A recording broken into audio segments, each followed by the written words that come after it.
안녕하세요. 모커리 한방병원 이민호 원장입니다. 요즘 디스크와 협착증이 같이 있다고 진단받았다 하시는 환자들이 매우 많고, 이런 분들이 점점 더 많아지는 느낌입니다. 그런데 저희가 실제로 진료를 해보면 거의 대부분이 디스크 환자이고 사실 협착증과는 관계가 없는 분들이 많습니다. 이렇게 본인의 병에 대해 잘못 알고 있으면 치료적인 측면이나 운동법, 관리법 등을 실천함에 있어서도 많은 문제가 발생할 수 있는데요. 그래서 오늘은 왜 이렇게 본인이 협착증이라고 잘못 알고 있는 경우가 많고, 진짜 협착증은 어떻게 진단할 수 있는지 등을 자세히 알려드리겠습니다.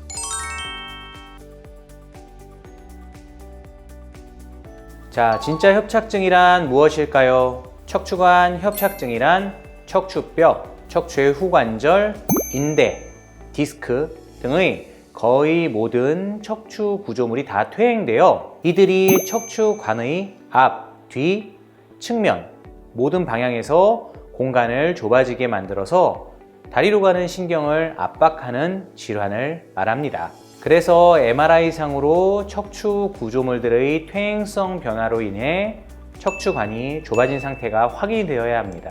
이와 동시에 협착증의 전형적인 증상인 간헐적 신경성 파행 증상이 반드시 나타나야 하는데요. 간헐적 신경성 파행이란 신경의 문제로 인해 정상적인 보행이 힘든 상태가 생겼다 사라졌다를 반복하는 것을 말합니다. 걸으면 다리가 저리고 아프며, 중간에 허리를 숙이거나 쪼그리고 앉아서 쉬면 좀 편해지기 때문에 걸었다 쉬었다를 반복하는 게 특징이죠. 이런 간헐적 신경성 파행 증상이 나타나려면 아무리 나이를 적게 잡아도 50대는 되어야 하고, 일반적으로는 60대는 넘어야 합니다. 또한 MRI상 척추관이 막힌 협착 소견이 있어도 아프지 않은 사람들이 꽤 많은데요. 이렇게 신경성 파행 증상이 없으면 진짜 협착증이라고 진단할 수가 없습니다. 그런데 요즘 하도 어릴 때부터 허리에 극도로 무리가 가는 생활 습관을 지속해서 나이에 맞지 않게 디스크와 척추의 퇴행이 빠르고 심하게 진행되는 경우도 있습니다. 예를 들어 30대 정도의 젊은 나이지만 MRI 검사에서 척추관이 일부 좁아진 것이 보일 수 있습니다. 그런데 그렇다고 해서 이런 사람들이 신경성 파행 증상을 보이는 경우는 거의 없습니다. 이런 사람들에게 나타나는 증상이 통증 위주의 증상, 특히 한쪽 다리 통증이나 엉덩이 통증 위주의 증상이라면 이건 디스크 증상이지 협착증이 아닙니다. 그런데 왜 본인이 디스크와 협착증이 같이 있다고 말하는 걸까요? 본인이 디스크와 협착증이 같이 있다고 알고 있는 경우, 첫 번째는 디스크가 탈출되었거나 파열이 심해 밀려나온 수액이 척추관의 공간을 많이 차지하고 있는 경우입니다. 그래서 협착 소견이 있다고 들은 경우인데요. 이렇게 디스크가 밀려나와서 척추관의 공간을 좁히기 때문에 의사들이 구멍이 좁아졌다 라는 의미에서 협착이라는 단어를 쓰는 경우가 있는데, 이건 그냥 디스크지 협착증이 아닙니다. 사실 용어 사용을 더 주의해야 합니다. 두 번째는 심한 퇴행성 허리 디스크와 함께 여러 척추 구조물에 대한 퇴행성 변화가 일어나서 척추관이, 특히 신경가지가 빠져나가는 추간공이 좁아진 경우입니다. 이것을 추간공 협착증이라고 하는데요. 보통 추간공 협착증 환자의 증상은 추간공으로 빠져나가는 신경 가지가 압박되어서 통증 위주의 증상, 특히 한쪽 다리의 심한 통증을 보입니다. 이 때문에 추간공 협착증은 디스크와 구별하기가 쉽지 않은데요. 그래서 저희 병원은 추간공 협착증은 진짜 협착증이라고 보지는 않습니다. 이건 디스크와 매우 유사한 질환이며 특히 한쪽 다리의 통증을 주로 호소하는데 젊은 나이라면 디스크 증상일 가능성이 매우 높습니다. 이런 통증 위주의 증상은 척추관 협착증 증상에 비해 치료가 훨씬 쉬운 편인데요. 진짜 협착증 증상인 걷기 힘들고 다리에 힘이 빠지고 다리 감각이 떨어지는 증상보다는 이런 통증 위주의 증상이 치료가 더 쉽습니다. 그런데 저도 걸으면 아픈데 협착증인가요? 하고 물으시는 분들 계십니다.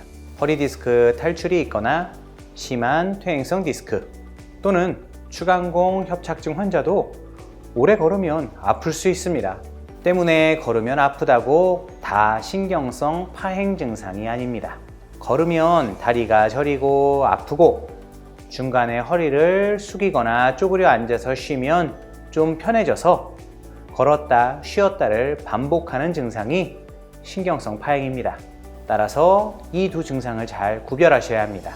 그리고 사실 진짜 척추관 협착증 환자에게는 디스크와 협착증이 같이 있다는 소리를 하지 않습니다. 왜냐하면 협착증 환자는 당연히 심한 퇴행성 디스크를 가지고 있기 때문입니다.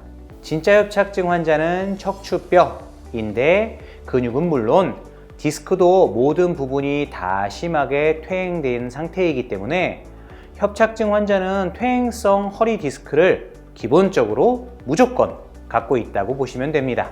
그래서 진짜 협착증 환자에게는 그냥 협착증입니다 라고 하지 디스크와 협착증이 같이 있다고 이야기하지 않습니다.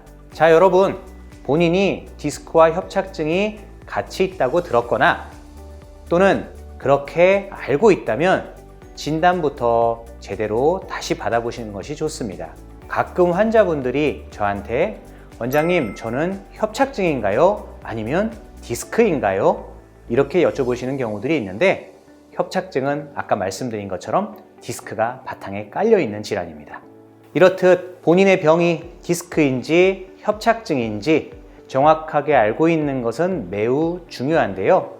왜냐하면 진단에 따라 치료법, 운동법, 예후 등이 다 달라지기 때문입니다. 한쪽 다리의 통증을 주로 호소하는 디스크성 통증인 경우에는 진짜 협착증보다 치료가 더 쉽고 빠릅니다.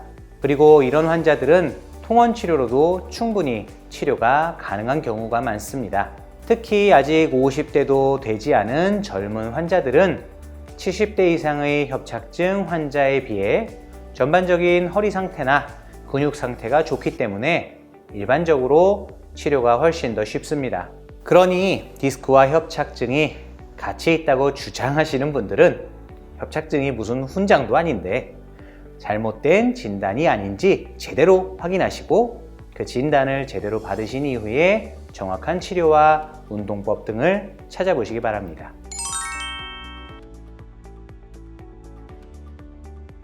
디스크나 초기 협착증은 물론 몇 걸음도 걷기 힘든 말기 협착증도 수술 없이 치료할 수 있습니다. 특히 디스크는 협착증에 비해 일반적으로 치료가 쉬운 질환이므로 우선 정확한 진단을 먼저 받아보시기 바랍니다. 참고로 저희 모커리 한방병원은 말기 협착증 한방치료 효과를 객관적으로 입증하여 치료 이후 말기 협착증 환자의 평균 보행거리가 치료 전 대비 11배 증가했다는 내용의 논문을 국제학 술지에 발표하였습니다. 이 논문은 무작위 대조군 연구라는 매우 신뢰도 높은 연구로 말기 협착증을 수술 없이 치료할 수 있다는 한방치료 효과를 세계 최초로 무작위 대조군 임상시험을 통해 입증했다는 점에서 매우 큰 의미가 있습니다. 논문에 대한 자세한 내용은 아래 첫 번째 댓글에서 영상 주소를 확인하시기 바랍니다. 감사합니다.